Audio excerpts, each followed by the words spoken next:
Will Newcastle United really spend 120 million on these two players? That's right, loads of reports this weekend linking Newcastle to 50 million right winger Elanga and said to be in talks with Brighton for 70 million striker Pedro, as well as Man City trying to peddle Grealish to Newcastle United in the hope that they can take Tino Livramento.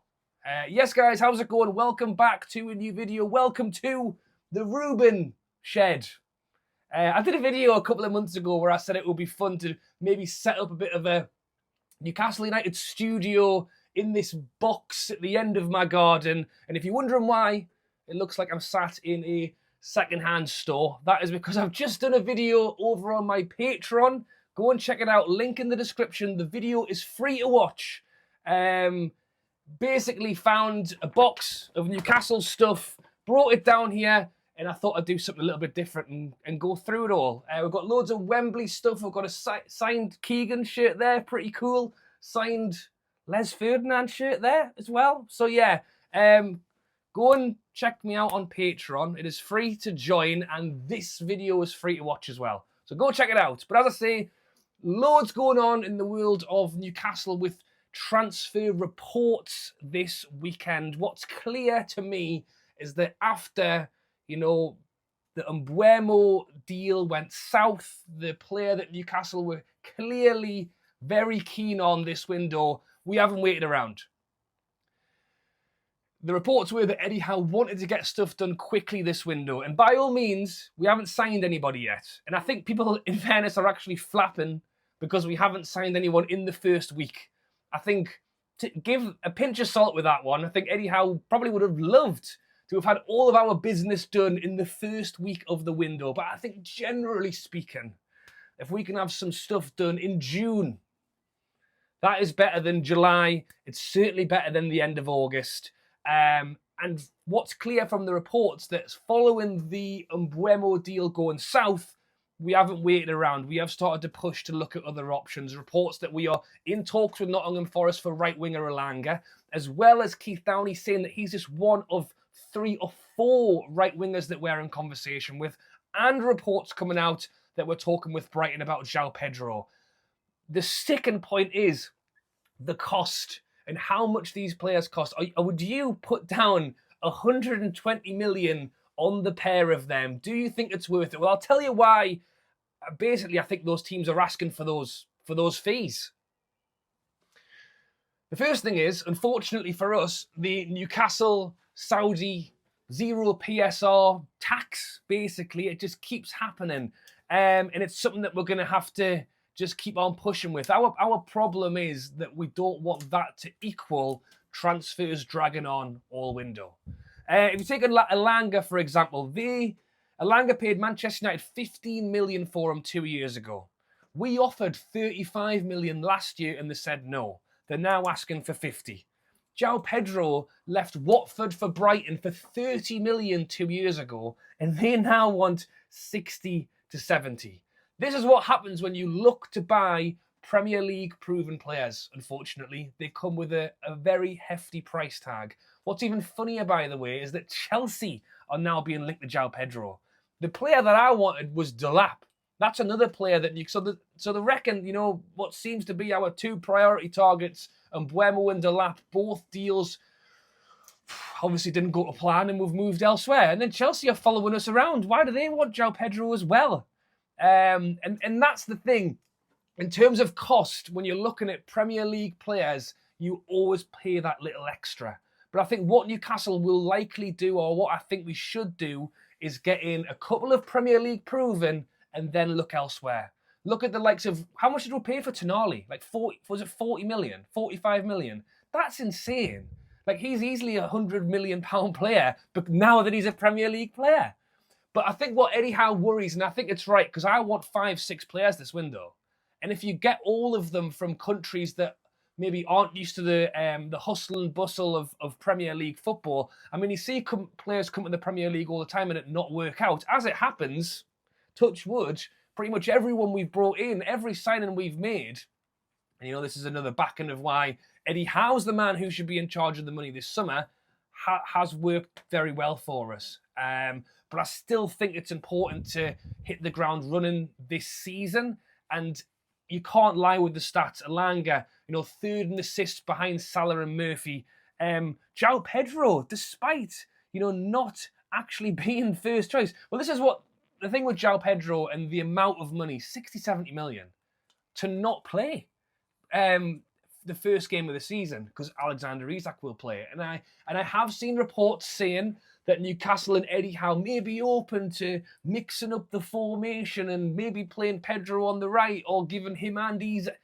No, he hasn't done it now. He hasn't done it up till now. Eddie Howe's been here for ages. And he's yet to really push forward with any other formation than the one we use every time. So if you sit there and say to me, oh, well, it's fine, we'll pay 70 million for Pedro, and then we'll play him and Isak.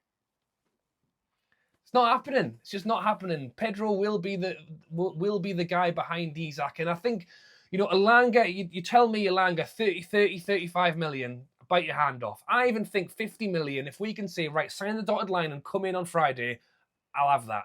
But when you're getting 60, 70 million for a João Pedro who is going to play behind Isak, that's when it just starts to get a little bit crazy. And that's before you've even got onto the wages as well. In fairness, the wages are a damn sight better looking than what was discussed with Mbeumo, obviously 250 million. They reckon that Elanga's on 25k a week and João Pedro's on 50.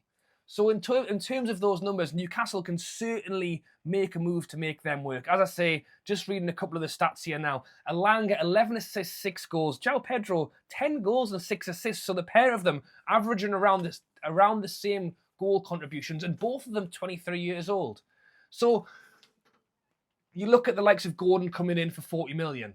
I mean, what is he worth now? 80 plus? So just because you spend in Alexander Isak, 60, 65, 70 million was spent on him. Now you're talking 120. So it feels scary to say 50 million, but Elanga in 2 years' time could be, that 80 million player. I would, undecided, but I would potentially say I think Pedro's got a higher ceiling than Elanga, but he's going to struggle to reach that season when he's playing behind somebody else. So although I think having a top quality striker available when Alexander Isak isn't, paying 70 million for it just seems a little over the top.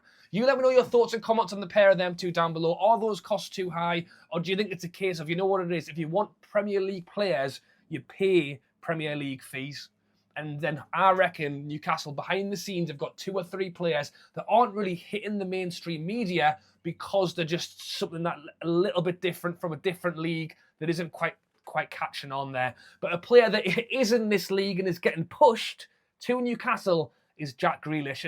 And that, for me, I think is what they're trying to use as a bit of a bargaining tool as they continue to push for Tino Livramento. It's an interesting one for me on Tino because, as I say, trying to be as down to earth as possible, despite being a man sat in a shed full of Newcastle memorabilia. I am aware of what football is now. I'm aware of what money is. I'm aware of the fact that we don't have a blinking training ground sponsor. Why don't we, instead of selling Tino, let's get an Adidas training sponsor for 100 million a year? How does that sound? Then we definitely don't have to sell anyone. But in terms of money and money talks, we paid a good old-fashioned, good fee for Tino. 35, was it 35 million? Wasn't it 40, was it? We paid a lot of money for Tino. If Man City come in and start waving around 80, 90 million, for a right back, that is a hell of a lot of money. And then because of that, I'm not fully switched off. But we just don't have time for that. We ain't nobody got time for that move this summer window. We need a striker, a winger, a centre-back. Despite having 10 goalkeepers, we need another one. The last thing we need to do, and fair enough for PSR and options, when we're going into a big season, selling, arguably our best current right back and left back because Hall's injured. Tino is the number 1 player for 2 positions in our team. Arguably at the minute, until we sign a right winger, he's probably not too far off Jacob Murphy on the right-hand side. So Tino has been massive for us. You know, for many, I think you could put as player of the season. To agree for him to move without something lined up in the background is just madness. Unless Man City really want to get mad and offer us 120 million, start offering Alexander Isak money, and then even without a backup, I think you've got to take it. But trying to use Jack Grealish as the catalyst for that honestly doesn't work for me. If they want to, whether we get Grealish or not does not affect the amount of money I would sell Tino Livramento for. But what about 50 million with Grealish? No. 70 million, and really it's just how much. If you're going to give us 100 million, then just pretend, we'll have Grealish on a free on a loan.